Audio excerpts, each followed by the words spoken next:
ओम श्री गणेशाय नमः। श्री शिव महापुराण रुद्र संहिता युद्धखंड 8वां अध्याय। इस अध्याय में हम जानेंगे विश्वकर्मा द्वारा निर्मित सर्वदेवमय दिव्य रथ का वर्णन। व्यास जी बोले, हे सनत कुमार, हे सर्वज्ञ, हे शैव प्रवर, हे सन्मते, हे तात, आपने परमेश्वर की यह अद्भुत कथा सुनाई। अब आप सर्वदेवमय परम दिव्य रथ के निर्माण का वर्णन कीजिए, जिसे बुद्धिमान विश्वकर्मा ने शिव जी के लिए निर्मित किया। सूत जी बोले, उन व्यास जी के इस वचन को सुनकर मुनीश्वर सनत कुमार शिव जी के चरण कमलों का स्मरण करके कहने लगे। सनत कुमार बोले, हे व्यास, हे महाप्राज्ञ, हे मुने, मैं शिव जी के चरण कमलों का ध्यान कर अपनी बुद्धि के अनुसार रथ आदि के निर्माण का वर्णन करूँगा। आप उसका श्रवण करें। विश्वकर्मा ने रुद्रदेव के सर्वलोकमय तथा दिव्य रथ को यत्न से आदरपूर्वक बनाया। यह सर्वसम्मत तथा भूतमय रथ स्वर्ण का बना हुआ था। उसके दाहिने चक्र में सूर्य एवं बाएं चक्र में चंद्रमा विराजमान थे। हे विपेंद्र, दाहिने चक्र में 12 अरे लगे हुए थे। उन अरों में 12 आदित्य प्रतिष्ठित थे और बायां पहिया 16 अरों से युक्त था। हे सुव्रत, बाएं पहिए के 16 अरे चंद्रमा की 16 कलाएं थीं। सभी नक्षत्र उस वाम भाग के पहिए की शोभा बढ़ा रहे थे। हे विप्रश्रेष्ठ, 6 ऋतुएं उन दोनों पहियों की नेमी थीं। अंतरिक्ष उस रथ का अग्रभाग हुआ और मंदराचल रथनीड़ हुआ। अस्ताचल तथा उदयाचल उसके दोनों कुबर कहे गए हैं। महामेरु उस रथ का अधिष्ठान तथा अन्य पर्वत उसके केसर थे। संवत्सर उस रथ का वेग था तथा दोनों अयन अर्थात उत्तरायण एवं दक्षिणायन चक्रों के संगम थे। मुहूर्त उसके बंधुर अर्थात बंधन तथा कलाएं उसकी कीलियां कही गई हैं। काष्ठा अर्थात कला का 30वां भाग उसका घोड़ अर्थात जुएं का अग्रभाग और क्षण उसके अक्षदंड कहे गए हैं। निमेष उस रथ का अनुकर्ष अर्थात नीचे का काष्ठ और लव उसका ईशा कहा गया है।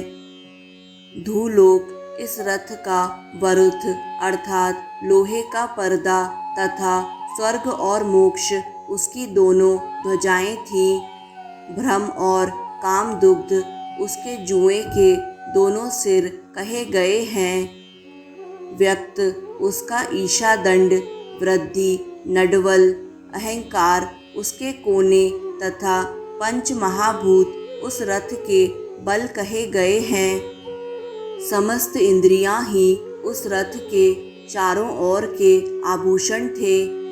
हे मुनि सत्तम, श्रद्धा ही उस रथ की गति थी। हे सुव्रतों, उस समय षडंग अर्थात शिक्षा, कल्प, निरुक्त, व्याकरण, छंद तथा ज्योतिष उसके आभूषण बने। पुराण, न्याय, मीमांसा तथा धर्मशास्त्र उसके उपभूषण बने। सब लक्षणों से युक्त वर उसके बल के स्थान कहे गए हैं। वर्णाश्रम धर्म उसके चारों चरण तथा मंत्र घंटा कहे गए हैं। हजारों फणों से विभूषित अनंत नामक सर्प उस रथ के बंधन हुए। दिशाएं एवं उपदिशाएं पाद बनी। पुष्करादि तीर्थ उस रथ की रत्न जटित स्वर्णमय पताकाएं और चारों समुद्र उस रथ को ढकने वाले वस्त्र कहे गए हैं। सभी प्रकार के आभूषणों से भूषित गंगा आदि सभी श्रेष्ठ नदियाँ हाथों में चवर लिए हुए स्त्री रूप में सुशोभित होकर जगह जगह स्थान बनाकर रथ की शोभा बढ़ाने लगीं। आवह आदि सातों वायु स्वर्णमय उत्तम सोपान बने एवं लोकालोक पर्वत उस रथ के चारों ओर उप सोपान बने। मानस आदि सरोवर उस रथ के बाहरी उत्तम विषम स्थान हुए। सभी वर्षाचल उस रथ के चारों ओर के पाश और तल लोक में निवास करने वाले सभी प्राणी उस रथ के तल के भाग कहे गए हैं। भगवान ब्रह्मा उस रथ के सारथी और देवतागण घोड़े की रस्सी पकड़ने वाले कहे गए हैं। ब्रह्म दैवत ओमकार उन ब्रह्मा का चाबुक था। अकार उसका महान छत्र, मंद्राचल उस छत्र को धारण करने वाला पार्श्ववर्ती दंड, पर्वतराज सुमेरु धनुष तथा स्वयं भुजंगराज शेषनाग उस धनुष की डोरी बने। श्रुति स्वरूपा भगवती सरस्वती उस धनुष का घंटा बनी। महान तेजस्वी विष्णु को वाण तथा अग्नि को उस वाण का शल्य कहा गया है। हे मुने, चारों वेद उस रथ के घोड़े कहे गए हैं। सभी प्रकार की ज्योतियाँ उन अश्वों की परम आभूषण बनी। समस्त विष संभूत पदार्थ सेना बने। सभी वायु बाजा बजाने वाले कहे गए हैं। व्यास आदि ऋषिगण उसे ढोने वाले हुए। सनत कुमार बोले, हे मुनीश्वर, अधिक कहने से क्या लाभ।